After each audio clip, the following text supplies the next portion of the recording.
Good morning. I wanted to get real with y'all real quick because I was just thinking and I was like, you know what? I need to make a little video and I need to encourage somebody today. Like, I need to put it up today because somebody somewhere is struggling. You're not alone. You're not the only person that's struggling. You're not the only person that is, insert your age here, and single and questioning God and questioning life and questioning your future. You're not the only one. I just want to encourage you. I was just listening to music and kind of talking to God like I normally do. And I just really felt in my spirit that God was asking me, how can I trust Him to heal my friends and my family? For those of you that don't know, I have about 8 people on my prayer list right now that I am praying circles around that are in the hospital. Many are in ICU, really difficult situations. Some have cancer. Some the doctors haven't really given a lot of hope to. And I really felt like God was asking me in a loving, gentle way, like He always does, Ashley Dawn, if you can trust me for the big things, like bringing people back from hopeless situations and healing people from addiction. One of the people I'm praying for is a dear friend's son who overdosed on drugs, and they basically said he had no hope and he was going to die. Well, he's not dead. He's alive and he's getting better every day. So God is faithful. And that's not to say that God isn't faithful when He doesn't answer your prayers, because my daddy went to heaven 9 years ago and I prayed every single day, every single minute over him. God's ways are not our ways. He has a purpose and a plan that sometimes we don't understand, and sometimes His healing is meant for heaven and not earth. So I will put that too. I don't like when people say, oh, your faith should have been stronger, they would have been healed. No.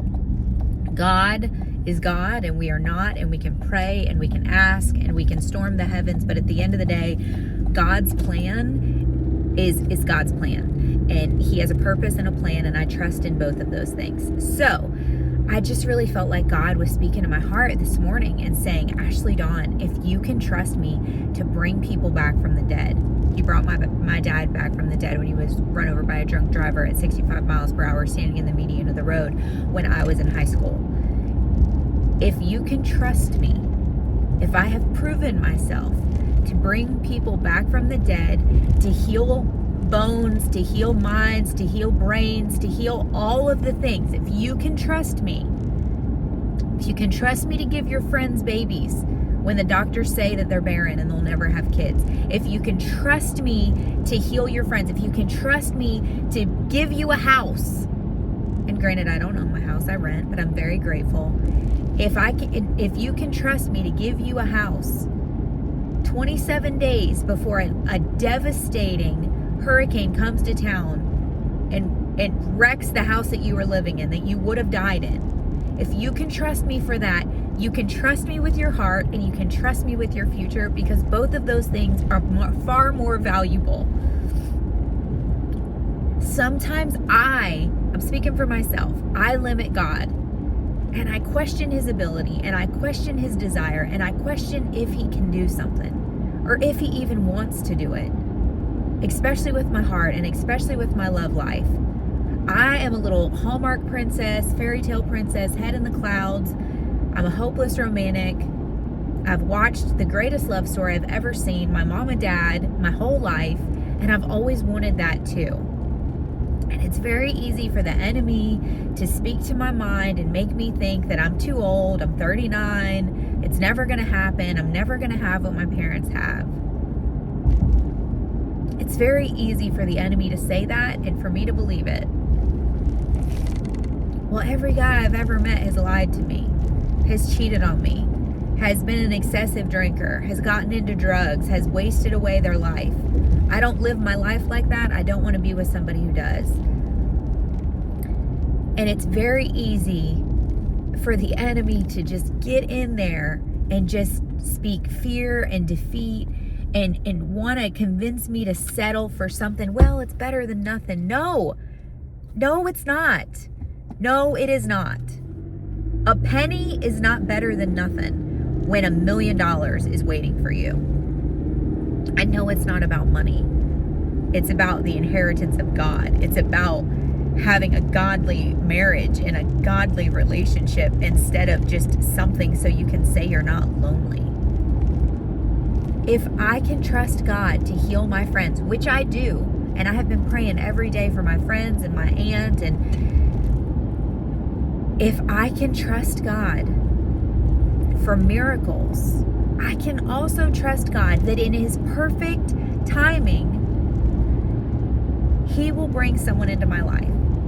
One of the doubts that I had this morning was because I never really go anywhere outside of work, and I work a lot. I'm a workaholic, and I know that's not necessarily a good thing. I just take pride in my work ethic. My daddy taught me how to work hard, and so I do work hard, and I give a lot of my time to it, and I don't really go out. I've never really been a bar girl. I don't drink alcohol. I never have. I never will. And so, you know, a lot of people meet people at bars. Well, I don't go to bars, and I'm not going to. And a lot of the places that I go, I was talking to somebody yesterday, and they were saying, Ashley, Dawn, for somebody to approach you, they have to walk through a crowd to get to you, because wherever you are, you're surrounded by a crowd. And so if there was a man that liked you, he would really have to have a lot of courage, because he would have to push past that crowd that surrounds you to even get to you. And I thought about it for a second. I'm like, you're right. He would. Because I generally do have people around me all the time. And even though I'm single, I'm never alone. Like, I'm never alone. God has surrounded me with people and love and kindness. And I'm so blessed, and I'm so grateful for that.